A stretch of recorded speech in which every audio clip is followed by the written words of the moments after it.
Let's start with the Eastern Conference, the Cavs and the Pistons. I foolishly said the Cavs. I think I even said this to you. I was like, oh, the Cavs, they look terrible. And boy, they have righted the ship, and now it's the Pistons who are reeling. We got Cleveland -4, over under 210. Do the Cavs close this one out? Can the Pistons cover? Can the Pistons extend? What do you make of this game? So we certainly haven't seen anything in this series that indicates that there's a lot of separation between these two teams. And Game 5, which went into overtime, told us that pretty clearly. Now, the fact that it's a short turnaround time, unlike the T-Wolves Spurs, who got an extra day here, this has been 1 day on, 1 day off the entire series. I don't think the short turnaround time helps Detroit. And I don't think Detroit's the better of the two teams. So those two factors are pretty clear. And when you blow a 9-point lead at home in the last 2.5 minutes of a playoff game, you're not going to hit the highway. It's hard to rebound from that. And the Pistons have been as good a character team as there is in the league this year. They've been impervious to bad spots. Detroit has been bet on every bad spot all season. They've been great off a loss. They've been great as road underdogs. I think the best team in the NBA in this road underdog role. So there's certainly cases you can make for the Pistons hanging around in this game. Even if Cleveland wins, they don't even necessarily have to win by margin. I don't think anyone would be surprised if this game is tied with 5 minutes to play or less, and it comes down to crunch time execution. That being said, for the purposes of this, I'm going to talk about the total a little bit. And I had a big ticket. The last couple of days for me has been as frustrating as it gets as a sports bettor. I've lost 3 games, either in the ninth inning with 2 outs or in extra innings. And then I had an under in Game 5 as a big ticket play. And all someone had to do was make one of those 2 last possessions. Someone makes a bucket, we cash the under. Instead, it goes to overtime. It's a no call on the final possession, and we end up losing in OT. I'm not, however, looking to bet the under again in Game 6. And it comes down to a couple of factors. All right.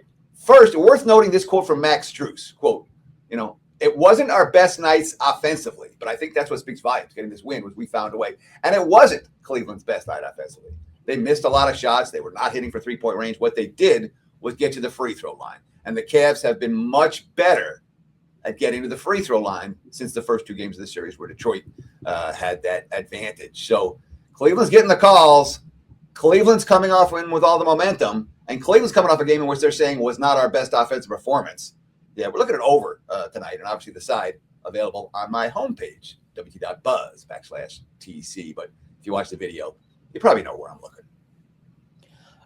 Teddy, I will also me, I'm always looking at player props, so I'm following individual stats. And Harden and Mitchell were 4 of 18 from 3 in that last one. I don't expect that to happen again. I agree completely with the over. So, all right, the game I'm most excited for tonight. I have a ticket on the Spurs -1.5 games in the series, and my heart absolutely sank when I saw Wembanyama just clock Naz Reid and get thrown out of the game, and they couldn't recover. But we got the Spurs -5.5 over under 218.5. I know where I stand on this game. Where do you stand? I stand where you stand. Look, all right, let's talk about the 2 games that Minnesota has won in this series. All right. They positively I'm not going to say they stole Game 1, but it's a Spurs team. And again, looking at the Odds Logic live odds screen right now, I'm seeing San Antonio mostly -5.5 out there. Total sitting in the 218.5/219 range for Game 6 in Minnesota tonight. And we look at the 2 games that the Timberwolves have won in the series. They won Game 1. They caught San Antonio off a week off layoff, a long layoff. And Anthony Edwards was great in that game. And the Spurs looked like they hadn't been here before, which they hadn't. Since that time, since Game 1, San Antonio has clearly been the better team by margin. And the one game that Minnesota was able to win, it came because Wembanyama did what he had to do. I don't blame Wembanyama for getting tossed. I don't blame him for throwing that elbow. The dude was getting mugged. It happens. And you want your leader showing that fire. And Wembanyama certainly did that for San Antonio. And obviously since Wembanyama threw that elbow, they lost that game. But last time out, not competitive, 126-97. And the quotes coming from Minnesota, Anthony Edwards. I don't see nobody in our locker room that's too worried. There's another basketball game. Come out, put your boots on, and get ready to go to war. Sure. That being said, his other quote was, some of the stuff Wemby was doing, you don't really have an answer for. You just hope he misses. Good luck with that. I mean, it looks to me, I'm pretty confident that San Antonio is going to win this series. And we start talking about game 6 and game 7s, really game 5, game 6, game 7. In general, at that stage of the postseason, at that stage of a postseason series, I'm not looking for reasons to bet on the team I don't think is the better of these two teams. So for me tonight, very clear choice. Spurs or pass. I do not want the home underdog. Just gotta hope he misses. I mean, it's kind of true. The guy's 9 feet tall. You're not blocking him. So, the tour de force of Wemby when he had 16 points in the first few minutes of that game was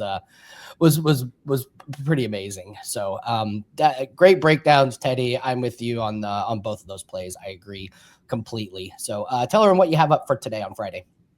We got a 3-pack posted right now, 1 in the NBA, 2 in MLB. MLB's been rock solid. We're up, what is it? I don't know. How much am I up? I'm hitting better than 60%, plus 39.3 units in MLB action. That takes all the way back to last year. The NBA playoffs run, I lost the big ticket in overtime on the under, which was really freaking frustrating. But we're still on a 75% run going in today, and we're looking for our 5th consecutive winning postseason, 121-89. Over the last 5 years in NBA playoff action. So 3-pack up and available on my homepage, wt.buzz/TC.